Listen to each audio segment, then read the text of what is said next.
قرآن کریم کی ان آیات کو سمجھنے کے لیے ہمارے لیے ضروری ہے کہ ہم دینی محافل میں، مجالس میں، دروس میں بیٹھنے کی کوشش کریں۔ گزشتہ رات ام المومنین سیدہ طیبہ طاہرہ خدیجۃ الکبریٰ رضی اللہ تعالیٰ عنہ کا تذکرہ خیر گزرا ہے، اور اس میں نبی کریم صلی اللہ علیہ وسلم کی یہ رفیقہ حیات، غم گسار نبی جناب سیدہ خدیجۃ الکبریٰ رضی اللہ تعالیٰ عنہ، یہ وہ شخصیت ہیں کہ جنہیں نبی کریم صلی اللہ علیہ وسلم نے اپنے عقد میں لیا اور اللہ تبارک و تعالیٰ کے اشارے سے لیا۔ حضور صلی اللہ علیہ وسلم نے خود کوئی نکاح کیا ہے یا اپنی بچیوں کا نسبت دی ہے، رشتہ دیا ہے، یہ اللہ کی منشا اور اللہ کے ارادے سے دیا ہے، اللہ کے اشارے سے دیا ہے۔ جب یہ طے ہو گیا کہ ام المومنین سیدہ طیبہ طاہرہ خدیجۃ الکبریٰ رضی اللہ تعالیٰ عنہ 2 شوہروں سے بیوہ تھیں، پہلے 2 شوہروں سے بیوہ ہیں، اور عمر کا بھی حصہ اتنا گزر چکا ہے کہ 40 سال عمر ہو چکی۔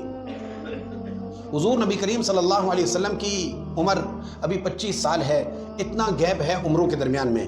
آپ صلی اللہ علیہ وسلم نے جب ان کے مال تجارت کو شام میں لے جایا، لے کر بیچا، خوب منافع حاصل کیا، تو اسی وقت سے سیدہ حضرت خدیجۃ الکبریٰ رضی اللہ تعالیٰ عنہ نے پہلے جب 2 شوہروں سے بیوہ ہوئیں تو ارادہ کر لیا کہ اب کسی کے نکاح میں نہیں جائیں گی، اب بالکل علیحدگی والی زندگی، تجارت والی زندگی گزاریں گی۔ لیکن جب آپ صلی اللہ علیہ وسلم کی اس امانت داری کو، دیانت داری کو دیکھا تو دل میں خیال پیدا ہوا کہ یہ نسبت قبول کر لی جائے یا ان کی طرف رشتہ بھیجا جائے، تو انہوں نے رشتہ بھیجا۔ حضرت خدیجۃ الکبریٰ رضی اللہ تعالیٰ عنہ کی جانب سے رشتہ آیا، حضور نبی کریم صلی اللہ علیہ وسلم نے اس کو قبول فرمایا، اور حضور کا قبول کرنا یہ اللہ کا قبول کرنا ہے، یعنی اللہ نے قبول کیا تو اس کا مظہر یہ ہے کہ حضور نے قبول فرمایا ہے۔ جب آپ صلی اللہ علیہ وسلم نے رشتہ کے لیے قبول فرما لیا تو جناب ابو طالب اس نکاح پڑھانے والے اپنے بھتیجے کو لے کر کے ان کا نکاح کروایا۔ آپ صلی اللہ علیہ وسلم کی رفاقت 25 سال رہی حضرت خدیجۃ الکبریٰ رضی اللہ تعالیٰ عنہ کے ساتھ۔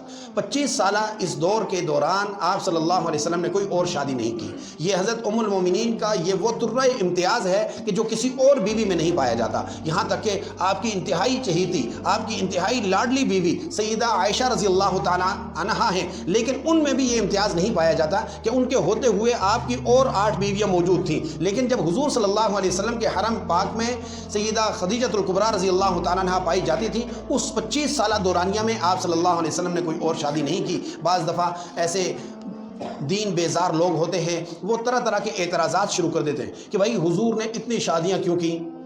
یہ سوال اصل میں مسلمانوں کا ہوتا نہیں ہے، یہ سوال ہوتا ہے غیر مسلموں کا۔ جب جگہ جگہ سے ہم انٹرنیٹ سے، سوشل میڈیا سے لوگوں سے رہنمائیاں حاصل کریں گے تو وہ کوئی نہ کوئی کچرا، کوئی نہ کوئی چیز ایسی جو ہمارے دین سے دوری کا باعث ہے ہمارے ذہنوں میں ڈال دیں گے، پھر وہ سوال ہماری زبانوں سے نکل رہا ہوگا۔ حالانکہ یہ مسلمان کبھی سوال کر نہیں سکتا، اللہ کے نبی ہیں، جو چاہیں سو کریں، وہ شریعت ہے، جو وہ کرتے ہیں وہ شریعت بن جاتی ہے، اس پر کسی کو پوچھنے کا حق نہیں۔ لیکن پھر بھی یاد رکھیں، آپ صلی اللہ علیہ وسلم نے 50 سال کی عمر میں جب شادیاں شروع فرمائیں تو آپ نے بیک وقت آپ کی بیویاں ٹوٹل جو ہیں وہ 11 ہیں، لیکن بیک وقت آپ کے حرم میں 9 بیویاں رہی ہیں۔ آپ صلی اللہ علیہ وسلم نے جو اتنے تعدد سے اور اتنے زیادہ جو نکاح فرمائے ہیں، اس کی بنیادی وجہ یہ بیان کی گئی کہ مختلف قبائل ہیں، مختلف علاقے ہیں، وہاں تک آپ کے دین کی بات پہنچے۔ ان قبائل میں حضور کی جو باہر کی زندگی ہے انہوں نے تو دیکھی ہے، جنگ میں دیکھی ہے، صلح میں دیکھی ہے، دن رات دیکھی ہے، لیکن جو رات والی زندگی ہے، جو گھریلو معاملات ہیں، بیویوں کے ساتھ سلوک کیسے کرنا ہے، ان کے ساتھ نباہ کیسے رکھنا ہے، ان کے ساتھ تعلق کیسے رکھنا ہے،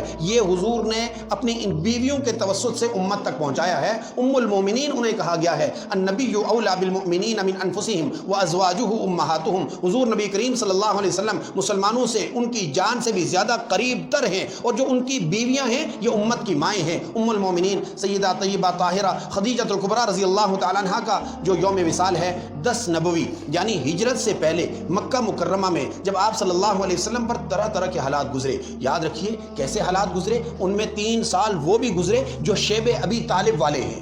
شیب ابی طالب ہم نے تو صرف نام سنا ہے، ہمیں تو اس کا معنی نہیں پتا۔ 3 سال آپ سے سوشل بائیکاٹ کیا رہا، سارے قبائل جدا ہو گئے، صرف اہل ایمان کو ایک گھاٹی میں اور ایک وادی میں بند کر دیا کہ آپ اس سے باہر نہیں نکل سکتے۔ 3 سال کہنا آسان ہے، باہر کا بندہ اندر اور اندر کا بندہ باہر نہیں جا سکتا۔ اندر کیسے اسباب ہوں گے، کیسے حالات ہوں گے، ایسے وقت بھی آئے کہ آپ نے پتے کھائے ہیں، خود بھی بچوں کو بھی کھلائے ہیں۔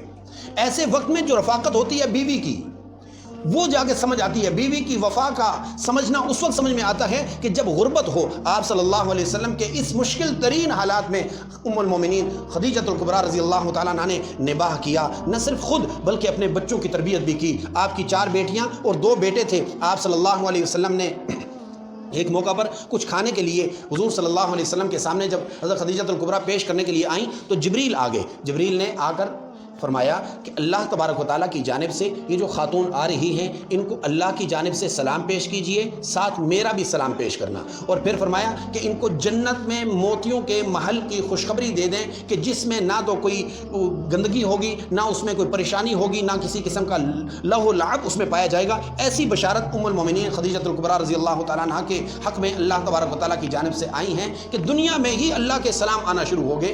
اتنی برگزیدہ شخصیات ہمارے یہاں سے گزر گئیں. جب ہماری جو نوجوان نسل ہے اور خواتین ہیں, مستورات ہیں, ان کو اس تذکرے کا پتہ نہیں چلے گا تو وہ ایک دم سے 8 مارچ والی جو مخلوق ہے اس کے پیچھے جائیں گی, آزادی چاہیں گی. آزادی تو یہ ہے کہ جو حضور نبی کریم صلی اللہ علیہ وسلم کی غلامی میں آ گیا وہ دنیا بھر کے سارے نظاموں سے آزاد ہو گیا. جو حضور کا غلام ہو گیا وہ دنیا جہان کے سارے گندگیوں سے آزاد ہو گیا. اور جو حضور صلی اللہ علیہ وسلم سے آزادی چاہتا ہے, یاد رکھیے وہ دن بدن ایسی گندگیوں میں الجھ جاتا ہے کہ وہ کبھی بھی وہاں سے نکلنے کا نہیں. دنیا میں غلاظتوں میں ہے اور آخرت میں عذاب میں پڑا رہے گا. دعا فرمائیں کہ اللہ تبارک و تعالیٰ ہمیں حضرات صحابہ کرام کے نقش قدم پر چل کر کے اس رمضان المبارک کو خصوصی طور پر اپنی بخشش کا ذریعہ بنانے کی توفیق نصیب فرمائے. اور رمضان میں جو اہم فریضے دیگر ہیں اس میں زکوٰۃ کا فریضہ ہے, جن جن پر واجب ہے وہ ادا کریں. صدقہ فطر ہے, معلوم کر کے وہ ادا کریں. اور ایسے ہی غرباء فقراء کے دست و بازو بنے. اللہ کریم ہم سب کو عمل کرنے کی توفیق نصیب فرمائے. وآخر دعوانا الحمدللہ رب العالمین. قل يا عبادي الذين أسرفوا على أنفسهم لا تقنطوا من رحمة الله